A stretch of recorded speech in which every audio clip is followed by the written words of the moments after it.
जय जगन्नाथ जय माँ लक्ष्मी समस्तंकर मंगल करंतु। तेबे मे मास 23 तारिख रे बुध करिबे राशि परिवर्तन। बुधंकर एही राशि परिवर्तन जोगु तीनोटी राशिर व्यक्तिंकर भाग्य परिवर्तन हेबाकु जाउछि। सेमानंक मुंडरे हाथी सुना कलश ढालिबाकु जाउछि, अर्थात सेमाने वर्तमान शुभफल प्राप्त करिवे। विगत किछि दिन धरी सेमाने विभिन्न प्रकार अशुभत्व प्राप्त करुथले, विभिन्न प्रकार अभाव असुविधा रहुथले। स्वास्थ्यगत समस्या हेउ, मानसिक दुश्चिंता हेउ, विभिन्न प्रकारर अशुभत्वर दे सेमाने गति करथुले, किंतु बुधंकर एही राशि परिवर्तन जोगु सेमानंक भाग्य उदय हेबो, सेमानंकु शुभफल प्राप्त हेबो। विभिन्न दिगरु अर्थ आसीबा सहित विभिन्न प्रकारर शुभ खबर पाइबे, तांकर जीवन में विभिन्न प्रकारर शुभ कार्य हेबो। तेबे सही राशि गुडी को चलंतु आमे जानिबा जे केउ तीनोटी राशि जो मानकर भाग्य परिवर्तन हेबाकु जाउछि, जेउ मानक भाग्य उदय हेबाकु जाउछि, जेउ मानकर मुंडरे हाथी सुना कलश ढालिबा सहित समान हेबाकु जाउछि। तेबे प्रथम राशिटी हेउछि वृष राशि। तेबे वृष राशिंकर व्यक्ति माने किछि दिन हेबो विभिन्न प्रकार असुविधा देई गति करथले। सेमानकर स्वास्थ्यगत समस्या हेउ, पारिवारिक अशांति हेउ, पाठपढ़ा हेउ, किंबा स्वामी स्त्री मध्य गंडगोल हेउ, विभिन्न प्रकारर अशांति दे असुविधा दे बाधा विघ्न दे सेमाने गति करथुले। किंतु बुधंकर एही जो राशि परिवर्तन अर्थात 23 मे ठारू सेमानंकर भाग्य रे परिवर्तन हेबाकु जाउछि, सेमानंक भाग्य रे उदय हेबाकु जाउछि। सेमाने 23 मे ठारू विभिन्न प्रकारर शुभ फल प्राप्त करिवे। जे मानकर विवाह हेउ नाही सेमानकर विवाह योग हेउछि, जे मानकर पाठ पढ़ा रे मन लागु नथिला, किंबा जो माने परीक्षा देइथिले परीक्षार्थी माने शुभ फल प्राप्त करिवे, विद्यार्थी माने शुभ फल प्राप्त करिवे। अर्थ आसीबो विभिन्न दिगरु। पारिवारिक अशांति जो मानकर थिला से पारिवारिक अशांति मध्य केतेकांश दूर हो जिवो, स्वामी स्त्री मध्य संपर्क मध्य सुधुरी जिवो, विभिन्न सुखबर पाइबे।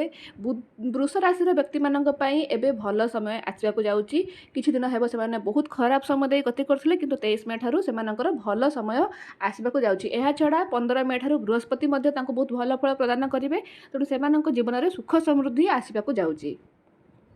तेबे द्वितीय राशिटी हेउछि कर्कट राशि। कर्कट राशि व्यक्ति मानकर 23 मे ठारू भल समय आसीबाकु जाउछि, कारण बुधंकर राशि परिवर्तन कर्कट राशि व्यक्ति मानकु बहुत शुभ फल प्रदान करिवो। जदि सेमाने कोनोसी माली मकद्दमा रे फसिथिले तेबे सेई माली मकद्दमा दूर हेबाकु जाउछि, माली मकद्दमार समाधान हेबाकु जाउछि। सेमानकर दूर यात्रार योग रहिछि, सेमाने कोनोसी भ्रमण करिया पई बाहरकु जाई पारंती, दूर यात्रा करि पारंती, बंधु बांधवक घरकु जाई पारंती, बंधु बांधव मध्ये तांको घरकु आसी पारंती। एहा छडा विद्यार्थी माने मध्ये भल प्रदर्शन करिवे पाठ पढ़ारे। एहा सहित जो मानकर विवाह हेउ नै विवाह योग सृष्टि हेउछि। जदि पारिवारिक अशांति लागि रहुथाय तेबे से पारिवारिक अशांति मध्ये दूर हेबो। जदि कर्कट राशिंकर कोनोसी मानसिक दुश्चिंता थाए, विशेषतः कर्कट राशि माने टिके मानसिक दुश्चिंता अधिक भोग करंती अन्य राशिर व्यक्ति मानक अपेक्षा। तेणु जो कर्कट राशिर व्यक्ति मानकर मानसिक दुश्चिंता लागि रहितला तेबे 23 मे ठारू से मानसिक दुश्चिंता मध्ये दूर हेबो, कारण बुध आपनको शुभफल प्रदान करिवे। एहा छड़ा विभिन्न दिगरु अर्थ आसीबो, व्यवसाय रे मध्य आपण लाभवान हेबे। तेबे तृतीय राशिटी विषय जानबा पूर्वरु जेउ माने हम चैनल को नुआ आछंती से माने चैनल को निहाती भाबरे सब्सक्राइब कर दियंतु, वीडियोटी को लाइक एवं शेयर करंतु, एवं कमेंट रे जय मां लक्ष्मी बोली निहाती भाबरे लिखंतु। तेबे तृतीय राशिटी हेउछि मकर राशि। मकर राशिर व्यक्ति मानक पई शुभ बेला आसबाकु जाउछि 23 मे ठारू, कारण बुध से मानकु बहुत शुभ फल प्रदान करिवे।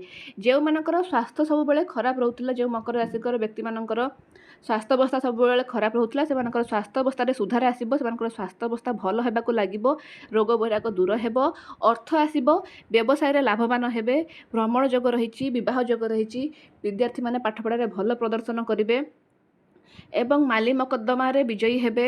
विभिन्न प्रकार शुभ कार्य जमती कि बाहाघर, व्रतघर, जागा किनिबा, गाड़ी क्रय करिबा, ए सब शुभ कार्य आपणक जीवन में घटिबो। देखिबे आपण ए समय विभिन्न प्रकार जिनस मध्ये क्रय करि पारंती। एहा छडा आपणक मानसिक दुश्चिंता मध्ये दूर हेबो। जय मां लक्ष्मी।